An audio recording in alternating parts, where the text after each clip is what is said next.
The treasure within summary in Hindi, Class 8 English. Short summary of the treasure within in Hindi. यह पाठ निसिम Ezekiel द्वारा लिखा गया है। सबक श्री हाफिज ठेकेदार के बारे में है, जो एक प्रतिष्ठित वास्तुकार है। वह पढ़ाई में अच्छा नहीं था। उनका झुकाव खेलों के प्रति अधिक था। साथ ही उन्हें शिक्षकों से दंड मिला। वह एक गिरोह का नेता था और गिरोह के झगड़े में लिप्त था। अपने प्रिंसिपल की सलाह पर उन्होंने पढ़ाई शुरू की और एसएससी में 50% अंक हासिल किए। उन्होंने जय हिंद कॉलेज में प्रवेश लिया और फिर एक वास्तुकार के संपर्क में आए जो उनके चचेरे भाई का पति था। वास्तुकार को एहसास हुआ कि वह प्रतिभाशाली था और उसने वास्तुकला के कॉलेज में शामिल होने के लिए कहा। उन्होंने परीक्षा प्रथम श्रेणी में उत्तीर्ण की और आज देश के सबसे सफल वास्तुकारों में से एक हैं।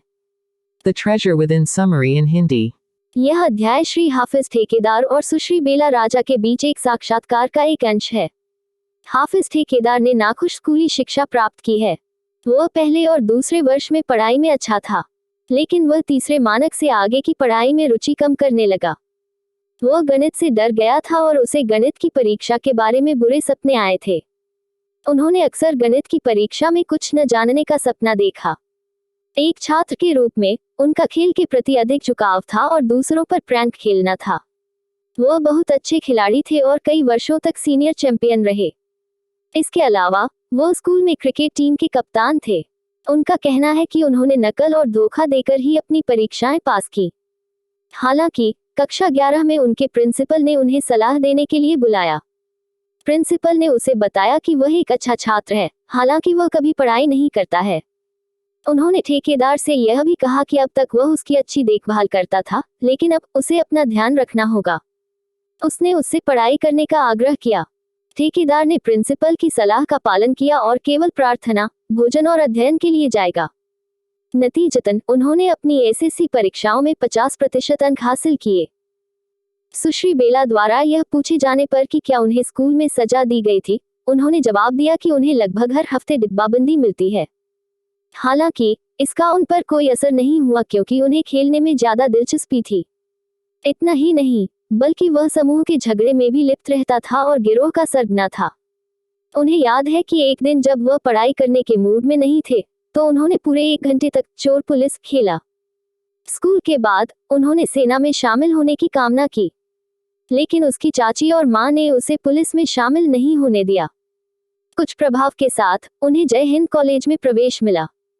वहां उन्हें फ्रेंच का अध्ययन करना था, लेकिन फ्रेंच में कमजोर होने के कारण उन्होंने अपने चचेरे भाई की मदद ली।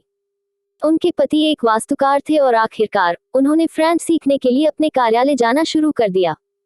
एक दिन उसने एक कर्मचारी को एक खिड़की का विवरण खींचते देखा, जो एक बहुत ही उन्नत ड्राइंग है। इसे देखते हुए उन्होंने उसे बताया कि यह ड्राइंग गलत थी क्योंकि खींची गई खिड़की नहीं खुलेगी।